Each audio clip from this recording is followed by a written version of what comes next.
सज्जनों, जब नरकों का वर्णन हुआ तो नरकों की कथा सुन करके परीक्षित जी के रोए खड़े हो गए। बोलो राधे राधे। ऐसा कोई जीव नहीं जिसने कोई ना कोई कर्म ना किया। भाई जब कुंभी पाक नरक का वर्णन किया कि भैया जीव को अंगूठे के बराबर हजारों मन तेल की कढ़ाई पर डुबोते हैं, फिर निकालते हैं, फिर डुबोते हैं, फिर निकालते हैं, यातना शरीर जिसको बोलते हैं, ये स्थूल शरीर, इसके अंदर सूक्ष्म शरीर, और जब शरीर जल करके नष्ट हो जाता है तो फिर कर्मानुसार यातना शरीर बनता है, और यातना शरीर यमराज की कस्टडी पर जाता है। बोलो राधे राधे। कुंभी पाक नरक जिन्होंने मांस ज्यादा खाया है ना जीवों का, उनके लिए नरक की व्यवस्था बनाई गई। बोलो राधे राधे। ये कुंभी पाक नरक, क्योंकि मांस को तेल में पका करके स्वाद जमाने के लिए खा जाते हैं, तो भगवान विधाता के यहां पर ये व्यवस्था बनाई गई, और हजारों मन तेल की कढ़ाई पर यातना शरीर को डुबोते हैं, फिर निकालते हैं, फिर पकाते हैं, फिर निकालते हैं। 80 पत्र बन ऊपर पहाड़ में ले जाते हैं, तलवार जैसे पत्ते हैं, ऊपर से जीव को छोड़ा जाता, शरीर के कितने चिथड़े हो जाते हैं, फिर जीव को ले जाते हैं। महाराज रौरव नर कीड़े पड़ जाते हैं, कीड़ों की नदी में उसको हजारों वर्ष तक यातना दी जाती है। केवल इन सब यातनाओं से बचने के लिए कथा ही है। बोलो राधे राधे। जैसे महाराज यातनाओं की कथा सुनी, नरकों का वर्णन सुना, तो परीक्षित तो राजा थे, उन्होंने तो न्याय भी किया, दंड भी दिया। रोमावलियां खड़ी हो गई भगवान के चरणों में, गुरुदेव के चरणों में प्रणाम करके बोले, गुरुदेव निश्चित कोई ना कोई अपराध हुआ होगा, और इन 28 प्रकार के नरकों में कोई ना कोई नरक तो मिलेगा, तो अब आप ही कोई ऐसा साधन बता दो जिससे जीव नरकों से बच जाए। तब श्री सुखदेव जी महाराज ने कहा कि राजन, नरकों से बचने का एक सरल साधन क्या? बोले केचित केवलया भक्त्या वासुदेव परायण। केचित केवलया भक्त्या वासुदेव परायण। केवल भगवान वासुदेव की भक्ति, राम कृष्ण शिव आदि का चरित्र सुनना, भगवत भजन करना, दान धर्म करना, मनोवृत्ति को संकुचित यानी अंतर मन में रखना, और अपने मन का भटकाव ना होने देना, जीवन में दान आदि करना, यही सब कारण है। बोले महाराज जीवन भर पाप किया और केवल भगवान वासुदेव की भक्ति से कर्म बंधन मुक्त हो जाएंगे? बोले हाँ। अब आप बताइए। उदाहरण दिया गया, जैसे रुई के पर्वत को, रुई के पहाड़ हों, और रुई के पहाड़ को जलाने के लिए कितनी मेहनत करनी पड़ेगी? कुछ करनी पड़ेगी। छोटी सी चिनगारी यदि रुई के पर्वत पर छोड़ दिया जाए तो धीरे धीरे धीरे धीरे करके रुई का पर्वत, पहाड़ जल करके नष्ट हो जाएगा।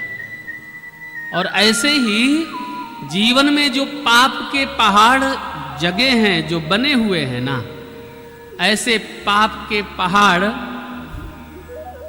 केचित केवलया भक्त्या, केवल भगवान गोविंद की भक्ति के प्रभाव से कर्म पापों के पर्वत जल करके नष्ट हो जाते हैं। इसलिए यहां पर अजामिल उपाख्यान की चर्चा की गई। अजामिल बड़ा पापी था। 10वें पुत्र में नारायण नाम के पुत्र ने जन्म लिया, नाम नारायण रखा। नारायण के नाम लेते लेते उसकी परम गति हो गई। इस तरीके से अजामिल चरित्र गाया गया। बोलिए संत भगवंत की जय। जय जय श्री राधे, जय जय श्री राधे। इस प्रकार से अजामिल चरित्र के माध्यम से परम गति का साधन बताया गया, भगवत कथा आदि की चर्चा की गई। और अब भागवत में 7वें स्कंध में नरसिंह भगवान की कथा का वर्णन किया गया। सज्जनों, नरकों के वर्णन के बाद अजामिल चरित्र कहा गया भागवत में। और चित्त से यदि संसार चिपक जाए तो फिर कन्हैया कहां से चित्त में चिपकेंगे? जैसे एक हरियाणा का ही दृष्टांत है। एक बूढ़ी मैया थी, बोलो राधे राधे। बूढ़ी मैया थी तो अपने बेटे के साथ एक दिन घूमने गई, तो स्कूटर में, पुराने समय में स्कूटर, पोते के साथ घूमने निकली स्कूटर में बैठ करके। बीच में रेलवे फाटक पड़ गया। ट्रेन जा रही थी, मालगाड़ी जा रही थी। मालगाड़ी जा रही थी तो महाराज डिब्बे सब खुले तो उसमें कपास माने रुई भरी हुई थी। बोलो राधे राधे। जैसे रुई भरी हुई थी तो वो बूढ़ी भैया ने अपने पोते से पूछा, बेटा इतनी रुई? बोले माँ ये तो व्यापार है, ट्रेन में रुई जा रही है, किसी व्यापारी की रुई होगी, व्यापारी ने मंगवाया होगा। अब वो बेचारी 80 वर्ष की मैया थी, उसने उस रुई को देख करके बस उतनी ट्रेन में जितनी रुई थी, 20-25 डिब्बे ट्रेन के गए, मालगाड़ी के, उस रुई को चित्त से चिपका लिया। बोलो राधे राधे।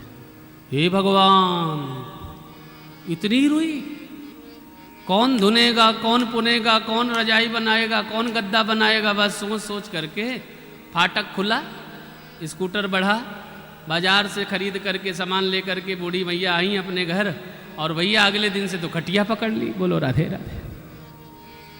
जैसे खटिया पकड़ लिया तो घर वालों को समझ में ना आया कि दादी बिल्कुल चकाचक स्वस्थ गई थी बाजार, और आते ही बूढ़ी माँ बीमार पड़ गई। अब धीरे धीरे करके 24 घंटे एक ही चीज का चिंतन, हे भगवान इतनी रुई, कौन धुनेगा, कौन पुनेगा, कौन तकिया बनाएगा, कौन रजाई बनाएगा? सोचते सोचते वो मैया बेचारी बीमार पड़ गई। बोलो राधे राधे।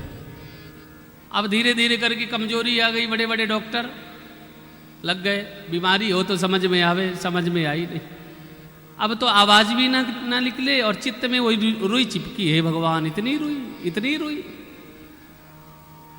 घर में यही स्थिति हो गई कि 2-4 दिन में ये बूढ़ी माँ जाने वाली हैं।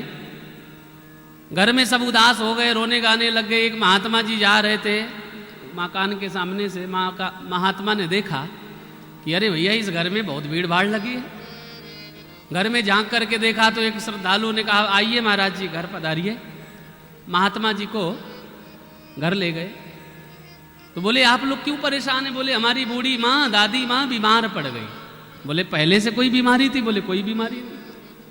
अच्छा बीमार क्यों पड़ी? तो वो पोते ने कहा कि बस मेरे साथ स्कूटर में बाजार गई थी और तभी मालगाड़ी निकली और मेरे से इतना ही पूछा था, बेटा इतनी रुई कौन क्या करेगा? उसके बाद तो धीरे धीरे धीरे धीरे सिकुड़ गई। बोलो राधे राधे। महात्मा जी बोले कि समझ लो तुम्हारी माँ बिल्कुल ठीक हो गई। अच्छा, बड़े बड़े डॉक्टर बैठे थे, बोले कैसे ठीक कर दोगे बाबा जी? बोले ये तो उपचार महात्माओं के पास है। और बोले सब लोग चलो यहां से। जैसे बूढ़ी माँ के खटिया के समीप गए, महात्मा जी नाटक किए, हे मैया मैं तो लुट गया, बर्बाद हो गया, किसी मतलब का नहीं रहा। छाती पीट पीट करके रोना शुरू किया। जैसे रोना शुरू किया तो लोगों को बड़ा आश्चर्य हुआ कि बाबा जी कैसे लुट गए, बर्बाद हो गए। तो मैया ने धीरे से आंख उठा करके धीरे से इशारे में पूछा, बाबा जी तुम कैसे लुट गए? ओ महात्मा जी बोले, ए मैया कहा बताऊं तो 25 डिब्बे पूरे मालगाड़ी में रुई मैंने मंगवाई थी अपने आश्रम में। अच्छा, रुई की जैसे बात समझी तो मैया चटक के बैठ गई। बोले अच्छा तो वो रुई तुम्हारी थी, कपास तुम्हारी थी? बोले हाँ मेरी तो थी, आश्रम में सब आनी थी। और क्या बताऊं, जैसे रेलवे फाटक के आगे से गाड़ी निकली आग लग गई ट्रेन में, पूरी रुई जल करके राख हो गई, मैं तो बर्बाद हो गया। मैया चटक करके बैठी खटिया में। बोले बाबा जी चल अच्छा हुआ रांद कटी। हरियाणा की भाषा रांद कटना मतलब समस्या कटी। बाबा अच्छा हुआ रांद कटी। महात्मा ने कहा क्यों मैया? अरे बोले बाबा जी मैं तो सोच सोच के बीमार पड़ गई थी, कौन तकिया बनाएगा, कौन गद्दा बनाएगा, कौन रजाई बनाएगा, इसलिए रुई जल गई, चित्त से रुई चिपक गई थी जो जल करके नष्ट हो गई, तो स्वस्थ हो गई वो माँ। ऐसे कर्षयति इति कृष्ण, जो चित्त से चिपका हुआ संसार है ना, वो संसार यदि चित्त से न चिपके और उसी चित्त में कर्षयति इति कृष्ण, कृष्ण चिपक जाए, तो जैसे रुई जल करके नष्ट हो गई थी अब मैया स्वस्थ हो गई, वैसे संसार भी इस चित्त से यदि छूट जाए और इस चित्त में गोविंद चिपक जाए तो हमारा जीवन सफल हो जाए। सज्जनों, आज अजामिल चरित्र के माध्यम से नाम महिमा का वर्णन हुआ।